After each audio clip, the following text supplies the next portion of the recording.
그날 밤 서울의 한 대형 병원 중환자실에서 모든 게 시작됐다. 민호 씨의 심장마비 소식을 듣고 달려온 지은은 아버지의 창백한 얼굴을 보며 가슴이 찢어지는 고통을 느꼈다. 튜브와 모니터가 그의 생명을 간신히 붙들고 있었지만 그보다 더 아픈 건 병실 구석에서 속삭이는 수진과 지훈의 모습이었다.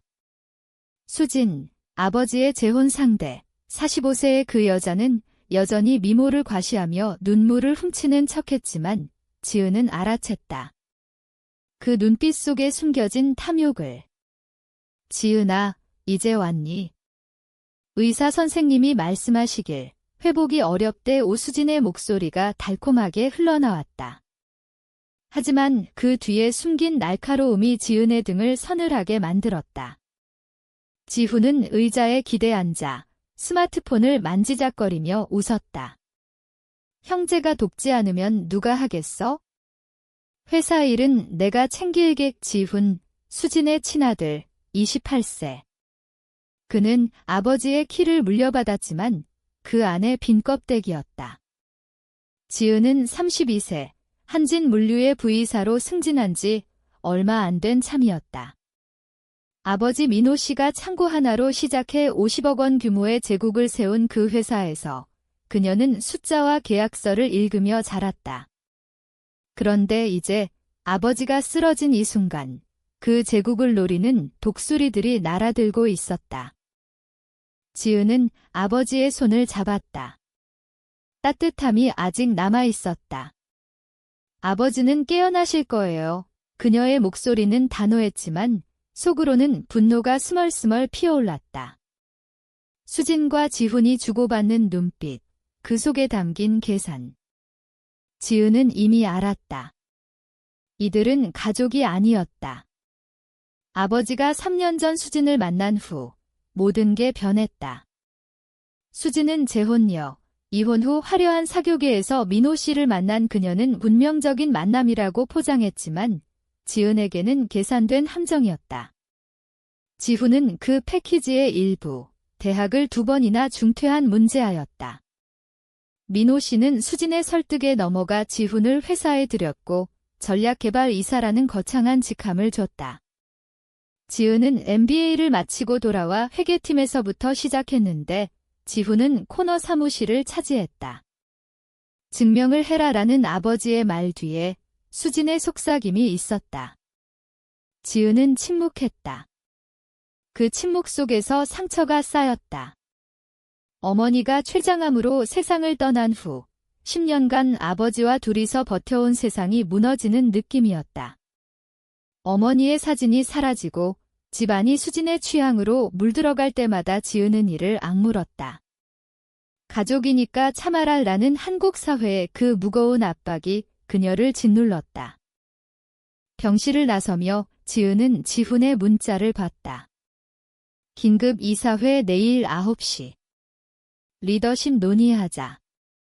어렵게 하지마. 그 문자가 그녀의 가슴을 후벼 팠다.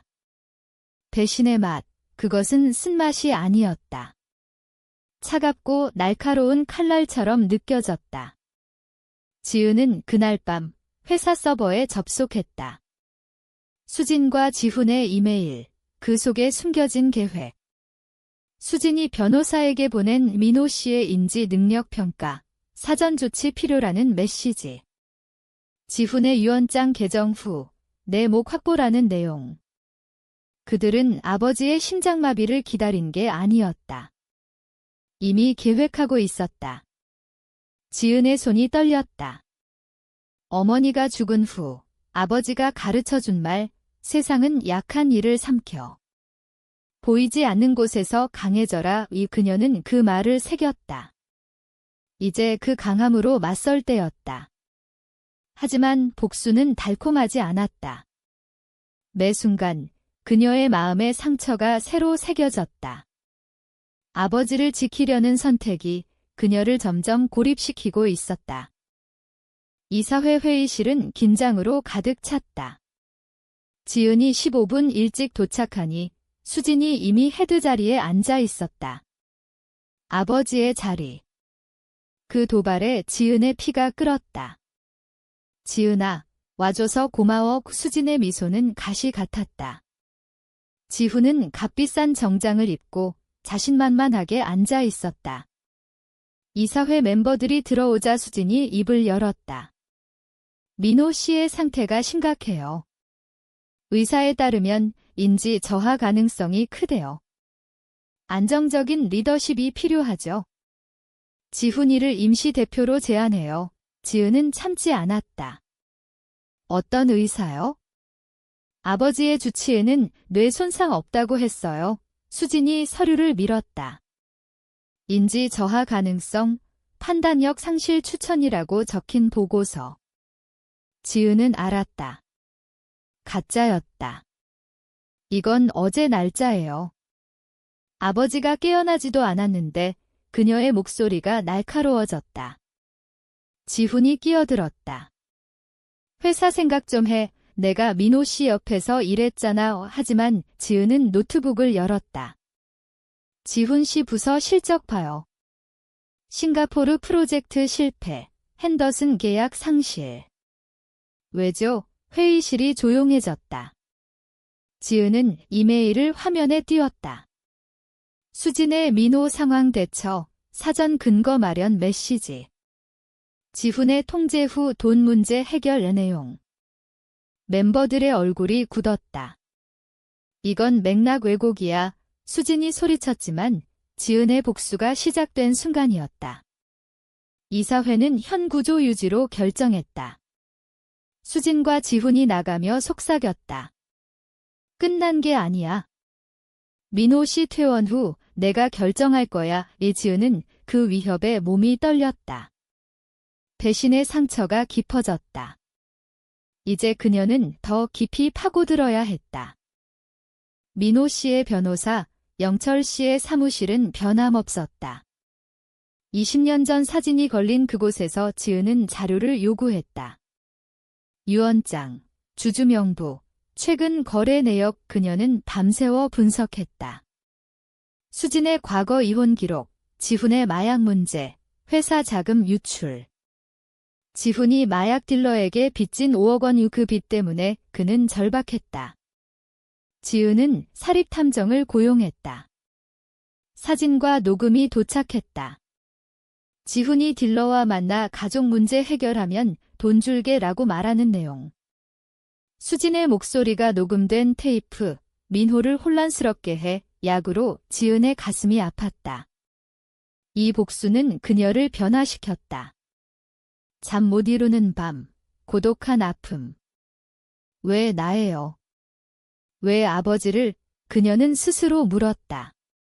한국 사회의 가족이라는 이름 아래 숨겨진 탐욕이 그녀의 신뢰를 산산조각 냈다. 수진의 반격이 왔다. 금융뉴스에 출연해 딸의 질투가 남편의 유산을 위협해라고 울며 말했다. 주가가 12% 하락했다. 하지만 지은은 준비됐다. 녹음을 공개했다. 뉴스가 폭발했다. 주주들이 지지를 선언했다. 그날 밤 지훈의 전화, 항복할게. 주식 팔아. 20억. 지은은 거절했다. 너희 실수야. 아버지를 건드린 대가. 다음날 주주총회. 지은이 자료를 제시했다. 금융 차트, 녹음, 독극물 증거. 민호 씨가 화면에 나타났다. 내 실수야. 지은에게 모든 걸 맡겨. FBI 대신 한국 경찰이 수사 중이었다. 투표 결과 87% 지지. 수진과 지훈이 체포됐다.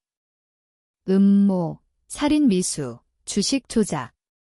지은은 승리했지만 피로가 밀려왔다. 복수의 대가, 그것은 그녀의 영혼을 갉아먹었다. 재판은 6개월 후 시작됐다. 지은이 증인석에 섰다. 3월 15일, 아버지 상태 악화 소식. 병원에 가니 낯선 간호사가 살을 만지작거렸어요. 증거가 쏟아졌다. 이메일, 녹음, 마가렛 전 비서의 일지, 수진 씨가 가짜 의사와 통화. 인지 저하 서류 위조, 지훈의 전 여자친구 소피아, 지훈이 말했다. 장애물 지은을 처리해야 해. 녹음된 지훈의 위협, 사고로 끝낼 수 있어. 민호 씨가 증언했다. 결혼은 무효야. 수진의 과거 이혼 미완 보안 영상, 수진이 간호사에게 봉투를 주는 장면. 배심원들은 3시간 만에 유죄 판결. 수진 25년, 지훈 12년. 지은은 속으로 중얼거렸다. 가족. 너희는 아니야. 병원 퇴원 날, 민호 씨가 봉투를 줬다. 이제 내가 CEO야. 지은의 눈에 눈물이 고였다. 회사 로비에서 박수가 터졌다. 사무실에서 편지를 읽었다. 지은아, 내가 내 최고의 업적. 신뢰를 잃었지만 내가 되찾았어. 저녁 식사에서 그들은 미래를 논했다. 6개월 후, 한진물류는 기록적 이익. 장학금 펀드, 투명 경영. 지은의 책상엔 사진, 아버지와 그녀, 진짜 가족. 복수는 끝났다. 하지만 상처는 남았다. 배신의 대가, 그것은 영원한 고독이었다. 그럼에도 그녀는 앞으로 나아갔다. 한지는 더 강해졌고 그녀도.